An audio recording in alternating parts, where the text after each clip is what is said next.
Hello, vous allez bien, j'espère. Bon, on va essayer de faire vite. Alors, la vidéo, c'est pour vous montrer, vous expliquer rapidement le flow, comment ça fonctionne, vous donner quelques informations importantes quand même qui vont vous aider pour la config et pour l'exécution de ce flow. Donc, en gros, comment ça fonctionne? Il y a un WhatsApp qui a été configuré. Et donc, depuis ce WhatsApp-là, vous envoyez deux messages, deux mots.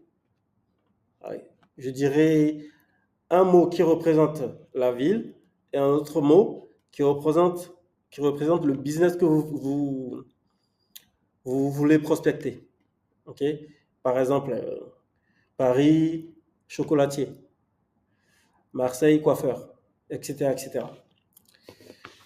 Donc, une fois que vous avez envoyé cette information-là qui va arriver ici, donc c'est le déclencheur, ça passe dans tout un tas de nœuds pour ensuite aller se loger dans Airtable. Donc, comment ça fonctionne concrètement? Donc là, on a le déclencheur, le message arrive ici.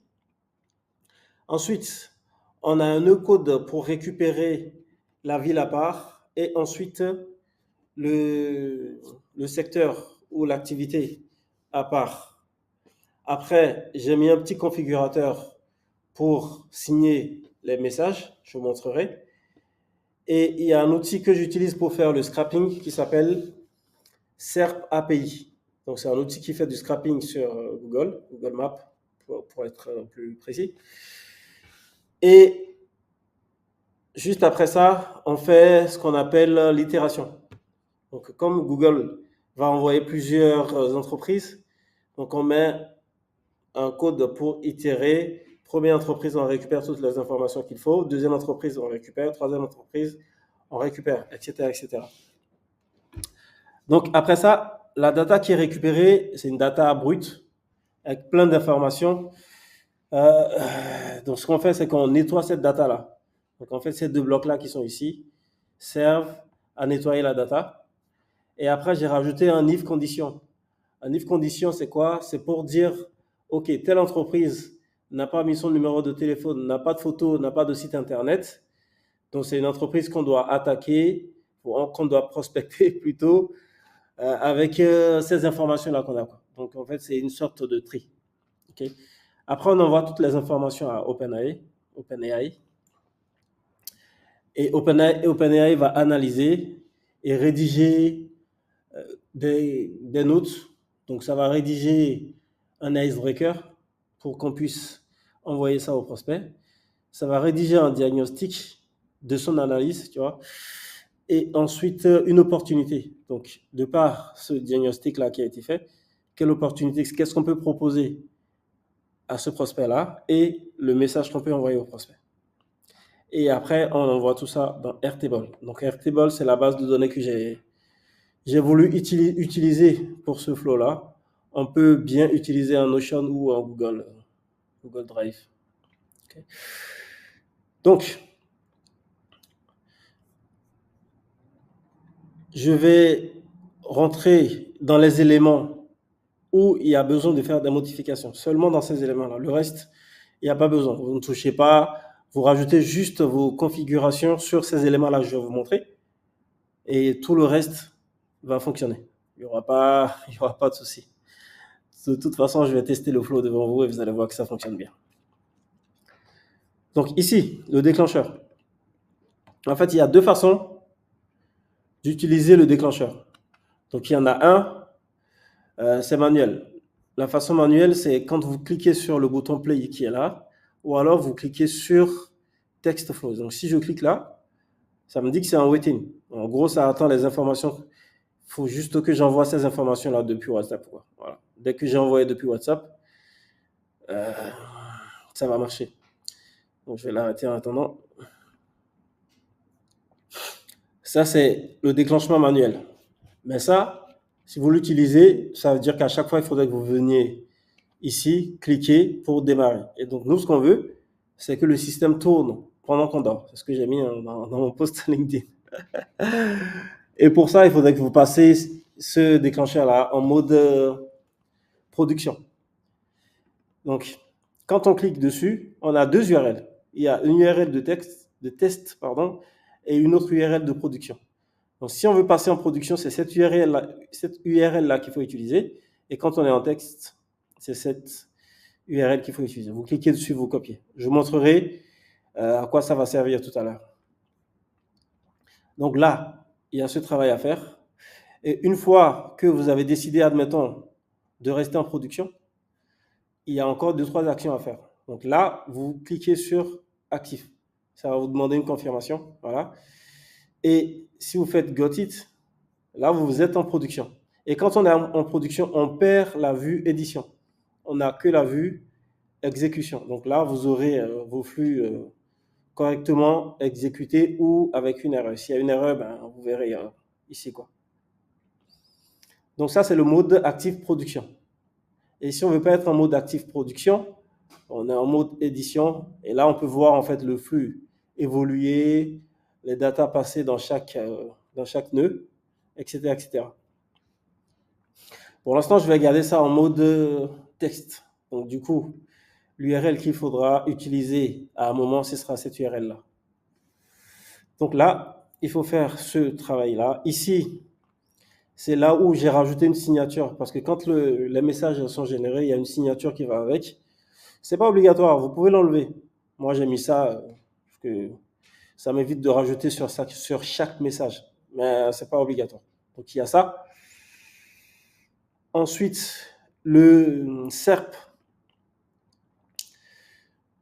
API, donc l'outil de scrapping, il ne faut pas toucher à ça. Le seul endroit où vous avez besoin de toucher, c'est là. C'est la partie API. C'est que là où c'est écrit API Key, vous allez copier la clé API qu'on va vous donner et vous ramenerez cette clé-là ici. C'est que vous faites comme ça, CTRL X, et vous mettez votre clé. Okay, c'est le seul truc qu'il faut modifier ici. Donc ça, c'est pour faire le scrapping. On scrape les données, un tas d'informations qu'on renvoie ensuite à OpenAI.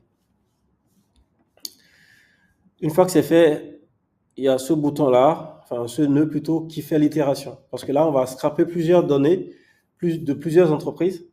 Et pour que les données soient récupérées entreprise par entreprise, on rajoute ce bloc d'itération. Première entreprise, on récupère toutes les informations. Deuxième entreprise, on récupère toutes les informations. Troisième entreprise, on récupère toutes les informations. Et les informations sont à chaque fois sauvegardées sur Airtable. Donc en fait, quand les infos sortent d'ici, elles sont brutes. C'est que c'est du JSON, il y a plein de déchets et autres.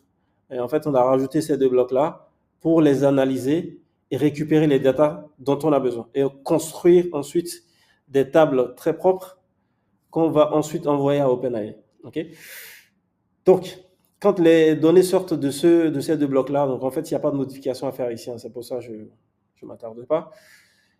Donc, ce bloc if, qu'est-ce que ça fait? Je vous ouvre, ça vous allez voir. Il n'y a pas besoin de modifier ici. En gros, c'est ça qui nous permet de faire un petit calcul ou un filtrage aussi à nouveau des sociétés qui ont un numéro de téléphone et un website et une adresse email. Je fais ce travail-là pour pouvoir filtrer à nouveau dans Airtable. Quand toutes les datas arrivent, je vais pouvoir dire, OK, ce lead-là ou ce prospect est un lead qui n'a pas ces informations-là ou un lead qui a toutes ces infos. Donc, en fait, c'est à ça que ça sert. Donc, vous ne touchez pas de toute manière. Après, si vous êtes à l'aise en code, il n'y a pas de souci, vous pouvez toucher. Mais si vous voulez l'utiliser tel quel, pas besoin, quoi. Donc, une fois qu'on a fait ce travail-là, on envoie la data directement à OpenAI. Donc ici, vous aurez besoin de créer votre credential. Donc, créer new credential. Vous mettez la clé API que vous allez récupérer sur OpenAI et l'organisation également que vous allez récupérer sur OpenAI. Pardon. Après, vous sauvegardez. Une fois que vous avez sauvegardé, il y a ce champ-là qu'il faut valider. Donc, vous choisissez le GPT que vous allez utiliser. Là, j'ai mis 3.5 turbo. C'est pas ouf en termes de output. de données, ça veut dire que le icebreaker, les messages qui sont générés sont moyens. Je trouve que c'est moyen. Donc, pour que ça soit mieux, pour moi, il faut choisir le 4O. Ah, celui-là. Il faut choisir celui-ci. OK? Donc, ça, c'est le choix du GPT. Et ensuite, il y a un prompt. Pareil, là, j'ai mis un prompt pour pouvoir tester. Vous êtes libre de modifier le prompt à votre guise. Donc, les endroits où il faut faire des modifications, c'est ça. Donc, l'expert, vous mettez ce que vous voulez ici. Ça, vous ne touchez pas. Donc, ça, c'est la donnée, la data qu'on veut récupérer. Et nourrir la table, la base de données Airtable. Et cette partie-là aussi, vous pouvez modifier. Donc, moi, j'ai mis un prompt pour qu'à la fin, ça me génère un texte de 5 lignes à peu près pour l'icebreaker, le diagnostic et l'opportunité. OK? Donc, cette zone-là, on ne touche pas non plus. Donc, ça, c'est pour la data qui va être générée après. Alors, une fois que OpenAI a fait son travail, on refait passer la donnée qui sort de ce bloc-là par un code pour nettoyer. Okay? En fait, ce qu'on a constaté, c'est que de temps en temps, OpenAI, au lieu d'envoyer la data proprement, elle envoie avec des caractères bizarres ou en JSON. JSON, c'est du Java, hein, c'est les données qui sortent des API, en gros. C'est des échanges. C'est ce format de données-là qui est échangé entre API. Et donc, des fois, la donnée, la data n'est pas top. Donc, pour éviter que vous receviez des données un peu bizarres ou que votre système vous génère des erreurs, on a rajouté ce code-là, donc ce bloc pour renettoyer à nouveau la data et ensuite on envoie tout sur Airtable. Okay, donc on fait ça pour chaque entreprise, pour le nombre d'entreprises qui a été récupéré à chaque scrapping. Donc, quand il y a un scrapping à faire, on envoie le WhatsApp à l'outil. Donc, le CERT API va aller rechercher la donnée sur Google Maps, récupère cette donnée-là et envoie à ces deux blocs-là qui vont les filtrer. Ensuite, on fait la condition pour voir s'il y a l'email ou s'il y a le numéro de téléphone. Ensuite, on envoie à OpenAI qui exécute un prompt. Et après, la data sort, on renettoie la data et ensuite, on envoie à Airtable. OK? Donc, voilà globalement comment ça fonctionne ce flow. Donc, les éléments où vous avez besoin de faire des modifications, je vous ai montré. Donc, c'est là l'entrée. Ici pour la signature. OpenAI pour changer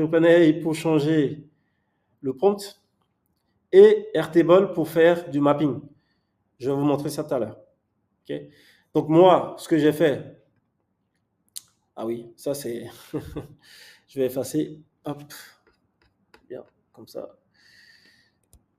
Enfin, comment ça fonctionne? J'efface tout. OK. Donc, moi, j'ai déjà créé ma base de données qui s'appelle Flow N8N. Et dans cette base de données, j'ai plusieurs tables. Mais c'est cette table-là, enrichissement IA, que je vais utiliser pour ce flow. Okay. Et donc, dans cette table, j'ai des champs. J'ai le nom d'une entreprise, l'adresse de l'entreprise, l'adresse email, le téléphone, le site web, la note. La note, en fait, c'est par rapport aux avis. Le diagnostic, donc ce qu'on a constaté. Le score, donc il y a un scoring pour dire, OK, voilà, cette entreprise-là, elle a 7 sur 10, elle a 2 sur 10, parce qu'on a fait une analyse rapide SEO pour remonter ces informations-là. Le canal Google Maps.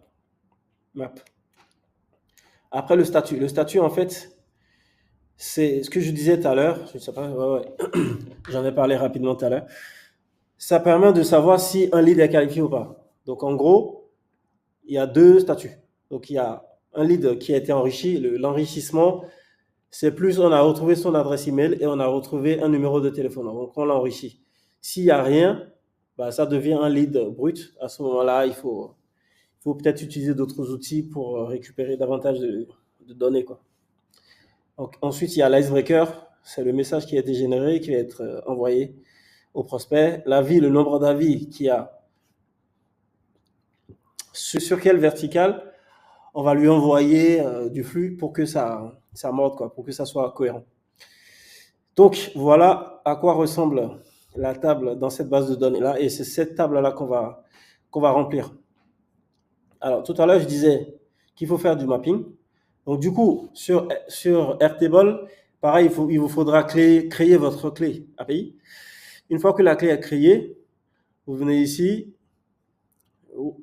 En fait, la clé, véritablement, elle se récupère. Vous allez, je ne vais pas vous montrer ma clé à moi, mais vous allez dans espace constructeur. Ok, vous cliquez dessus, ça va vous ramener sur une page. Et sur cette page-là, vous allez pouvoir créer des jetons. Ok, et en fait, quand vous créez votre jeton, vous lui donnez tous les accès. Vous verrez, quand vous créez le jeton, il y a des boutons pour valider les accès. Il y en a 7 ou 8. Vous cochez tout pour éviter toute problématique. Vous cochez tout. Et juste en dessous, il y a aussi les accès. Vous cochez les accès par rapport à votre base. Je ne vais pas aller là-bas, là-dedans maintenant, mais voilà, c'est comme ça que ça fonctionne. Pour que vous compreniez. Okay. Donc là, une fois que vous avez créé votre jeton, vous récupérez la clé API. Et la clé API, c'est elle qui va vous servir à créer donc les credentials ici. Voilà, vous mettez la clé ici et après vous faites une connexion. Okay. Normalement, vous devrez avoir ce message-là. Connexion testée et avec succès. Une fois que ça c'est fait, vous allez pouvoir récupérer votre base de données. Donc moi, en l'occurrence, Flow N8N. Vous récupérez cette base de données-là. Vous récupérez la table. Donc il y en a deux. Hein. Moi, je prends celle qui me concerne. Voilà, en tout cas pour ce projet-là. Et une fois que c'est fait, le mapping peut commencer. Donc en fait, tous les champs qui sont ici, là, tous ces champs-là, automatiquement, vous allez les voir ici. Okay. Donc, moi, je récupère de la donnée de OpenAI qui a été nettoyée et je fais le mapping avec de la donnée JSON. Donc, ça, c'est du paramétrage. Vous ne touchez pas à ça. Le seul truc que vous touchez ici, c'est le lead gen, la clé API. En gros, moi, je l'ai appelé comme ça, mais vous l'appelez comme vous voulez. C'est là, en fait, que ça change le nom. Okay. C'est ici seulement que vous rajoutez la clé API et après, c'est bon.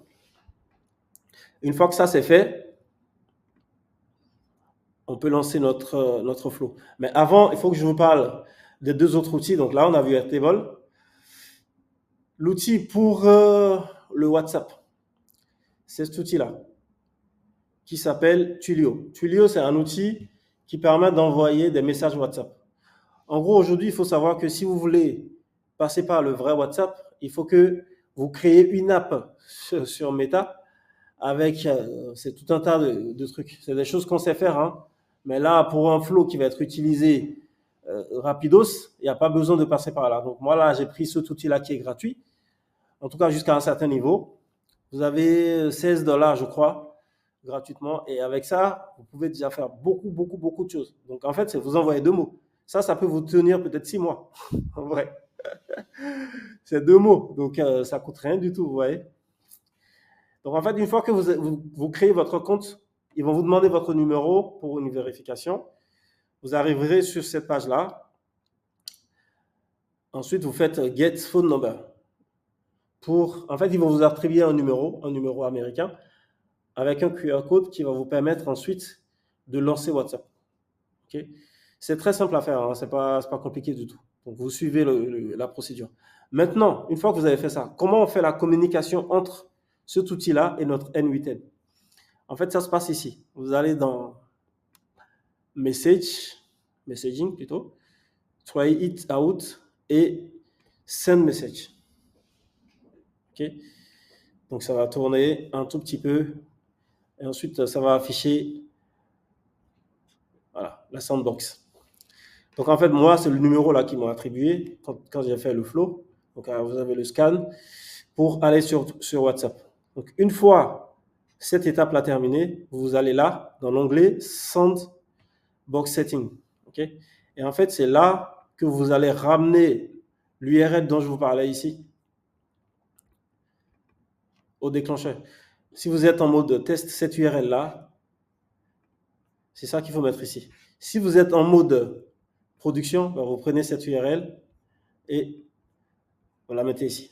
Ça, c'est pour faire la connexion entre notre N8N et l'outil de message. Ok, c'est tout ce qu'il y a à faire sur cet outil-là. Donc, ça, c'est bon. Après, il y a la partie scrapping. Et donc, l'outil qu'on utilise pour faire ça, c'est SERP API. Alors, SERP API, c'est un outil, pareil, gratuit jusqu'à un certain niveau. Il vous offre 100 recherches. 100 recherches, c'est énorme. C'est qu'une recherche, c'est 20, 30, 40 entreprises. Et vous en avez 100. C'est ça que j'ai utilisé pour remplir la table, comme vous avez vu tout à l'heure. J'ai utilisé 22. Alors, à chaque fois, je supprime pour reprendre. Donc là, franchement, il y a de quoi largement faire ce que vous voulez, quoi. Donc, ils vont vous donner une clé API. La mienne, elle est là. Je n'utilise pas, c'est pour le test, je m'en fous. Vous récupérez cette clé API là et c'est là une petite information quand même. Quand vous êtes sur le dashboard, si vous voulez créer donc votre clé API, vous allez dans API Key.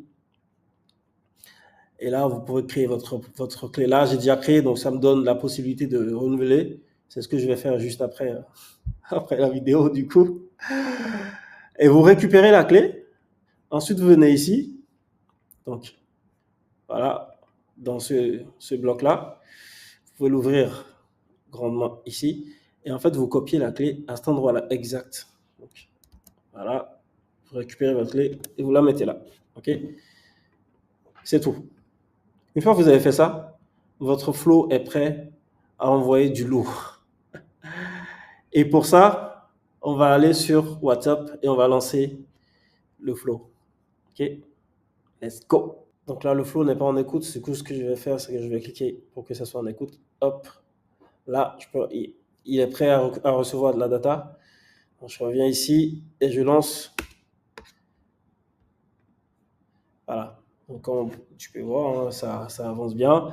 Alors, ce qui se passe, c'est que sur OpenAI, comme ça doit récupérer des informations entreprise par entreprise, ça prend un peu de temps. Donc, du coup, ce que je vais faire, c'est que je vais mettre en pause, que ça se termine, et après, je montrerai la partie quand ça envoie la data à Airtable, et on va regarder directement sur Airtable comment ça s'enregistre. Ça y est, là, Airtable enregistre ces données. Donc, voilà. C'est pas beau ça.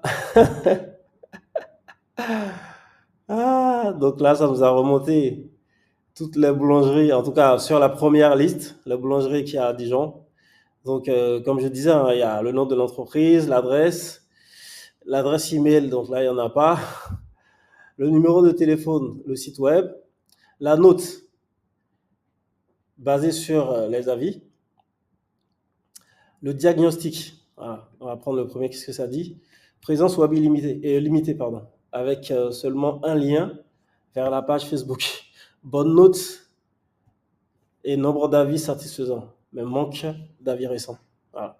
Ça, c'est le premier diagnostic qu'il a fait. Sachant que j'ai utilisé GPT 3.5 Turbo. Hein. Donc, il ne faut pas oublier. Mettez le 4.0 pour avoir des meilleurs perfs au niveau réponse. Le scoring, donc là, c'est l'IA qui fait l'analyse et dit, OK, lui, il a 7 sur 7, 7.7 sur 10, 5.9 sur 10, etc., etc. Le canal, donc, c'est Google Maps. Bah, le statut d'enrichissement, tout à l'heure, je vous ai dit, hein, c'est soit il y a une adresse email et un numéro de téléphone ou l'un des deux. À ce moment-là, c'est enrichi. Sinon, c'est du lead brut. Voilà. Comme il y a un des deux, tout est enrichi. Moi, c'est vraiment du basique à ce niveau-là. Il y a le icebreaker. Donc, le icebreaker, vous voyez, c'est pas foufou. Je m'appelle votre prénom. Je suis un expert en visibilité locale. J'ai remarqué que votre boulangerie n'a pas de fichier Google My Business et qui pourrait limiter votre visibilité. Je peux vous aider à optimiser votre présence en ligne. Voilà. Donc, en fait, avec un GPT 4.0, vous aurez de meilleurs résultats. Okay. Donc là, c'est le nombre d'avis. Et après, c'est les opportunités. Les opportunités, ben, voilà, c'est ce qu'on pense pouvoir apporter à cette entreprise en l'occurrence. Donc, créer une fiche Google pour améliorer la visibilité locale et faciliter la prise de contact. Là, par exemple, c'est de créer un site web parce qu'il ne doit pas en avoir. Et puis voilà quoi. Donc, voilà tout. Vous avez toutes les informations. Donc, n'oubliez pas, hein, ça c'est vraiment si vous êtes en mode test. Donc, pour faire le deuxième test, on va mettre en écoute à nouveau. Hop, je viens ici, je lance Lyon quoi faire. Je reviens sur mon flow. Voilà, ça tourne, tourne, tac, tac, tac. OpenAI, donc ça prend un peu de temps pour rédiger tout ça. Voilà, c'est terminé. Donc là, le remplissage va commencer. Voilà. Tac, tac, tac, tac, tac, tac, tac, tac. Ah, c'est pas mal, hein? Donc on est bien à Lyon, donc ça a récupéré des infos, etc., etc. Donc voilà, voilà le flow, voilà comment ça tourne et vous avez toutes vos informations. Donc avec 2 mots depuis WhatsApp, on arrive à remplir toute notre base de données avec des informations. Et de par ces informations-là, on peut faire des analyses, récupérer des infos, récupérer des éléments importants, rédiger nos messages, les mettre à jour en fonction de ce qu'on veut. Donc là, si je reviens sur OpenAI, c'est là que véritablement ça se passe, hein. Donc en fait là, le prompt, donc il faut faire très attention ici à ne pas toucher aux data JSON. Donc vous pouvez modifier cette partie-là et également cette partie. Voilà, c'est tout. Tout le reste, vous ne touchez pas. Okay. Et donc avec un peu de mise à jour, il y a moyen d'avoir quelque chose de super solide. Là, c'est déjà pas mal. Mais avec le GPT 3.5, les textes ne sont pas ouf. On pourrait avoir des meilleurs textes. Donc, voilà. À vous de voir. Voilà, voilà tout. Donc, j'espère que vous allez faire bon usage. Revenez vers moi pour me dire ce que vous en avez fait. Sinon, s'il y en a qui ont des difficultés à installer l'outil, à mettre en place l'outil, j'ai un accompagnement dédié à ça. Donc, échangez avec moi, envoyez-moi un message sur LinkedIn. Donc voilà, j'ai tout montré, j'ai tout dit. Maintenant, à vous de jouer. Dites-moi après ce que vous en avez fait. Éventuellement, envoyez-moi un message, ça me ferait plaisir. Et s'il y a des mises à jour à faire ou il y a des trucs qui ne fonctionnent pas, dites-le moi également. Donc ça nous permettra de mettre à jour le flow et peut-être proposer une version plus avancée. Moi, je l'ai fait gratuitement, je m'en fous. Donc voilà. S'il y a des gens qui ont des difficultés à installer l'outil, à faire fonctionner, j'ai une offre pour ça. Contactez-moi par DM et on va échanger. Ok.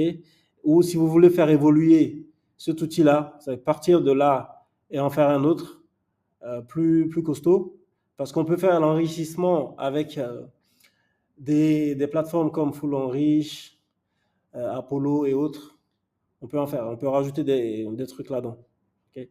Donc si vous avez des spécificités et vous voulez customiser à votre sauce, ça c'est possible. Contactez-moi en DM et on va pouvoir échanger. Ou si vous avez d'autres sujets d'automatisation, on est là. Okay. Merci et puis faites-en bon usage.